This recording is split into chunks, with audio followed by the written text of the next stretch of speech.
Me preguntan, ¿qué es el coaching ontológico?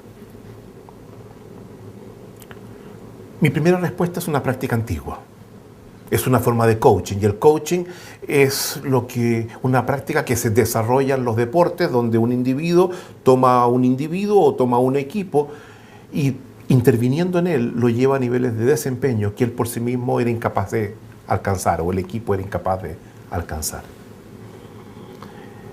Lo deontológico, sin embargo, es lo que nos importa, porque hemos tomado ese tipo de intervenciones que de los deportes surge para llevarlo a un dominio muy distinto. Y el coaching ontológico lleva ese nombre, podríamos decir, por dos cosas. En primer lugar, porque es un tipo de práctica, es un tipo de intervención que surge del discurso de la ontología del lenguaje y lleva el sello del ontológico. Está inspirada en una interpretación del fenómeno humano que es la que ofrece la propuesta de la ontología del lenguaje. Pero también es ontológico porque a través de ella se logran producir experiencias de aprendizajes de las que muchas veces salimos muy distintos de como antes éramos. Experiencias de aprendizaje que llamamos de carácter transformacional, donde el ser que éramos cambia, se modifica y comenzamos a ver y a interpretar la vida o distinto tipo de cosas en forma distinta y a responder frente a ellas también de manera diferente. Hemos hablado de que hoy día vivimos una profunda crisis de sentido en el dominio de la ética y que múltiples veces nos vemos confrontados a experiencias que no sabemos cómo resolver, que nos sobrepasan, que nos llevan, pareciera, al precipicio donde sacrificamos relaciones, aspectos importantes de nuestra vida, que quisiéramos muchas veces evitar que eso aconteciera. Cuando eso nos pasa tan frecuentemente, la propuesta de la práctica del coaching ontológico nos ofrece una opción. Es una oferta que hace varias cosas.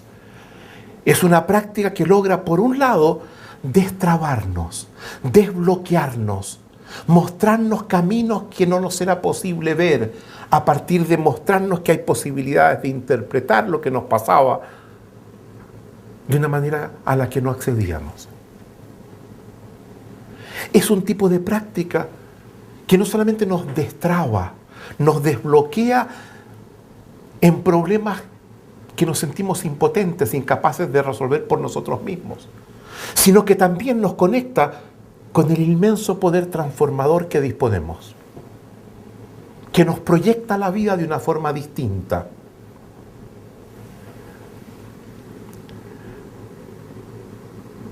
Lo que hace la práctica del coaching ontológico es fundamentalmente eso, producirnos experiencias que por lo general nos sumen en el desconcierto y en la confusión y no sabemos cómo encarar.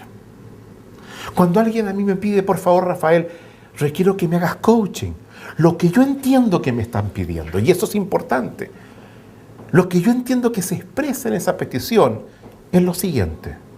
Me están diciendo, Rafael, tengo un problema, no sé cómo resolverlo. Y dado que me han dicho que tú eres coach y que tienes distinciones y competencias que yo no tengo, te pido que por favor me ayudes a ver lo que no veo para poder actuar de una forma que hoy no puedo. De esa experiencia salgo siendo distinto. De esa experiencia salgo con la sensación de que no soy el mismo de antes. Mi ser siento que se ha modificado, que me he transformado y que estoy en mejores condiciones para transformarme a mí mismo en el futuro, transformar el mundo y resolver los problemas que encaro de una manera completamente diferente. Eso es lo que acomete el coaching ontológico.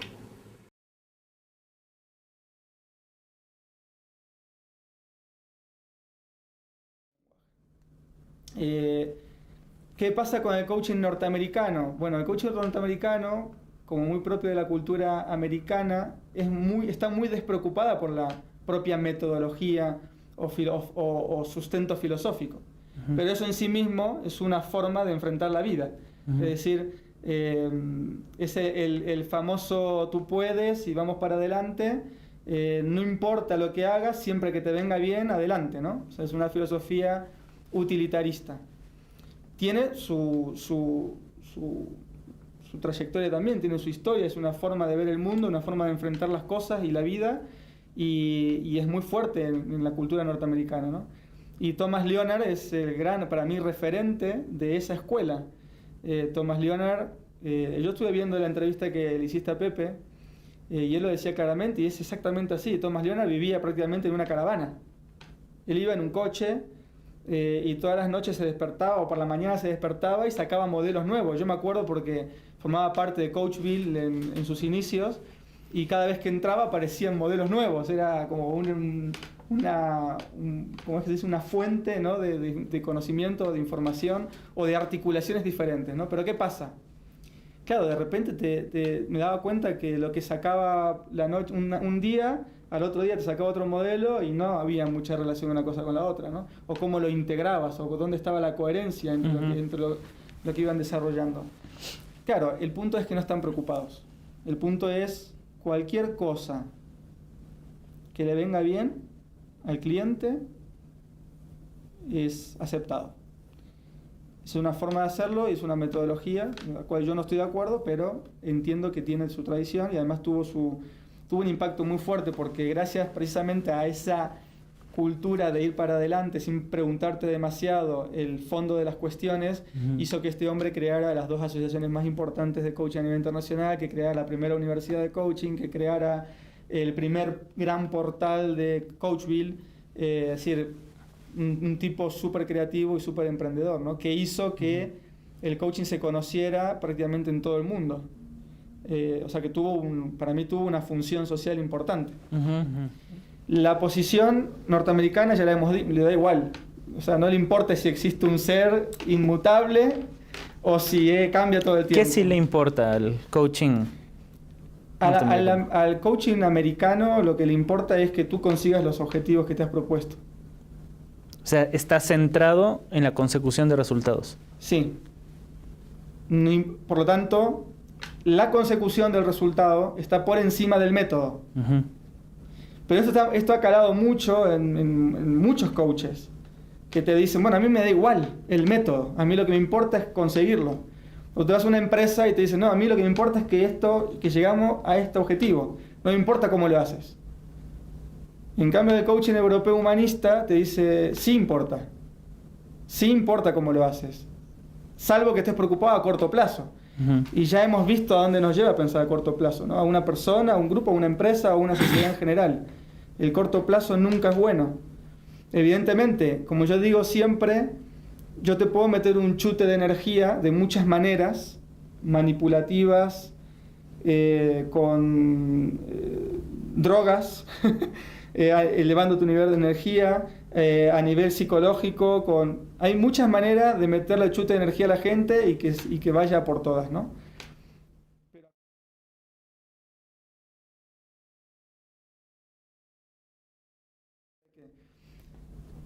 La posición europea humanista precisamente es humanista porque tiene en cuenta al ser humano tal y como es. Y para eso hay que entender que tenemos que reconocer esa esencia del ser humano. O reconocer que hay una esencia en el ser humano. Que así como yo agarro una manzana, ¿sí?, y te pongo a ti o a un ser humano de otro lado, una manzana por aquí, en la mano izquierda, y un ser humano en la mano derecha, tengo que reconocer que las cualidades de una y de otra son diferentes. Y que por lo tanto la esencia de la manzana no se puede comparar a la esencia del ser humano. La naturaleza humana es distinta a la naturaleza de una manzana o a la de un perro. En el reconocimiento de la naturaleza del ser humano, lo que hace el coach europeo humanista es ayudar sin contradecir y siendo coherente con esos principios que rigen nuestra propia naturaleza. Por lo tanto, no todo vale. el fin no justifica los medios y por lo tanto no todo vale. Es decir, puedo hacer cosas para que tú consigas los objetivos más rápido, pero a lo mejor no las hago porque sé que a medio o largo plazo va a ser beneficioso para esa persona en el aprendizaje que está buscando, mientras está buscando la consecución de ese objetivo. Entonces, ahí hay aquí un principio de coherencia muy importante. Aquí hay un juego de palabras interesante que muchas veces hay que ver cómo lo tomamos, ¿no? Lo que nosotros decimos en coaching europeo humanista de esencia no directiva es: tú tienes una identidad, un ser que puedes desplegar, proyectar y desarrollar a lo largo de tu vida. Y en la medida en que más coherente seas a eso que tú eres y encuentres un propósito, bueno, y toda esa historia, tú vas a conseguir la plenitud, la felicidad, etcétera, independientemente de las circunstancias. Ahora viene otro y te dice, no es que tú tienes un ser que puedes desplegar y desarrollar. Es que realmente el problema es que te has creído que tienes un ser. Y realmente tú te estás creando a ti mismo en el lenguaje. Por lo tanto, olvídate de todo eso y ya declárate a ti mismo qué es lo que quieres ser. Créate. No es crear tu camino, tu trayectoria, tu expresión, tu proyección, tu desarrollo, sino a ti mismo como tal. No sé si tú sabes, pero este tipo de ideología que surgió principalmente en una persona que se llama Werner Erhard, que en realidad su nombre, siendo coherente consigo mismo, era Jack Rosenberg, ¿no? Jack Rosenberg se cambia su nombre y su apellido y hace una mezcla de teorías de todo tipo, de la cienciología, del control mental Silva, del Zen, de terapia rogeriana. Mezcló todo, hizo un cóctel de diferentes y transformó lo que él llamó los seminarios EST. Y en esos seminarios él lo que promulgaba era precisamente esto, la transformación del ser. Claro, si mi objetivo es transformarte, hay una directividad que para mí es más peligrosa que la inconsciencia que tiene el americano cuando te dice, tú puedes, vete para adelante. Bueno, a lo mejor te das contra la pared, pero bueno, ya te pones una tirita y ya está. Es decir, no hay mayor implicancia, ¿no? Pero cuando yo ya lo que pretendo no es que tú consigas eso y que bueno, te puedes hacer daño, pero ya veremos qué hacemos, sino cuando yo lo que pretendo es transformarte a ti, tengo que utilizar métodos que tienen que ver, que meterme con el ser para producir esa transformación. Es de donde vinieron un montón de prácticas que directamente son inmorales, son antiéticas y han producido un daño tremendo en la sociedad en esos cursos de transformación personal que son la cuna o el origen, como le llama incluso Rafael Echeverría, el origen oscuro del coaching ontológico. Y que de hecho comercialmente les llaman cursos de coaching e incluso cursos de coaching ontológico, sí, pero son de transformación. Sí, que esa es otra, claro. Entonces, y ahí viene, Luis, todo esto, claro, y cuando tú te pones a ver realmente de dónde viene, puedes entender por qué hacen lo que hacen. ¿Sí? Entonces, ahora la discusión, para mí, ya no es hay 3 líneas de coaching, sino la discusión es cuál es realmente la metodología del coaching como tal. Eso te iba a preguntar. Porque si la metodología es la que propone la filosofía relativista del coaching ontológico con los fundamentos que estamos hablando, ahora estamos hablando muy rápido, ¿no? Pero sí, con prácticamente esta es la esencia, ¿no? La práctica y los resultados van a ser unos. Sí. Si aplicamos desde la metodología del coaching europeo humanista, la práctica y los resultados van a ser completamente diferentes. Y si aplicamos la americana, también. Que puede haber puntos en común, los puede haber probablemente, pero no son esenciales, no son fundamentales. Entonces, ¿hasta qué punto?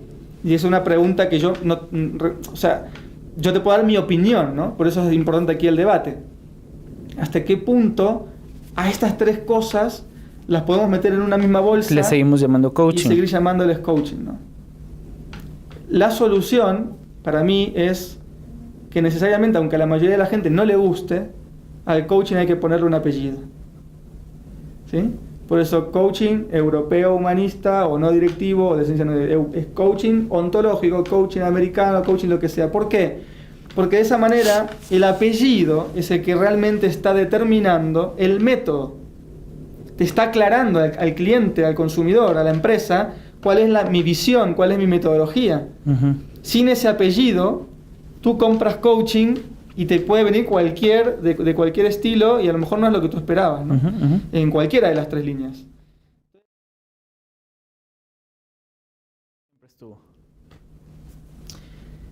Si nosotros entendemos el coaching como, digamos, dentro de la línea que tú comentabas de Tim Gallwey, ¿sí? En la evolución de no juzgar, dejar de dar transferencias técnicas y en el paso evolutivo que hemos ido desarrollando desde los años 80, por lo menos hasta aquí, la esencia esta del desarrollo del conocimiento tácito estaba presente ya. No, claro. Pero lo que voy es Tim Gallwey como coach de tenis. Sí. ¿No? Yo infiero que de ahí, junto con otros hitos históricos del momento, donde las empresas querían coaching, ¿no? Como de la forma deportiva, y Tim Gallwey desarrolló una forma diferente, que es entrenar la mente, no tanto el cuerpo. ¿Cierto? O sea, la técnica. Él rompió con el coaching deportivo. Exacto.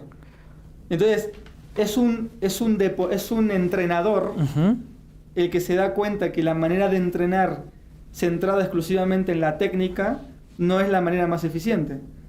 Entonces, si un coach tradicional se da cuenta de esto en las pistas de tenis, y esto luego se lleva a la empresa, a la educación, a la música, al estrés, a un montón de áreas, donde realmente la esencia es deja de juzgar al otro y facilita que el otro aprenda de manera natural. Ya está implícito el desarrollo del conocimiento tácito, y eso fue lo que se llamó coaching en Europa,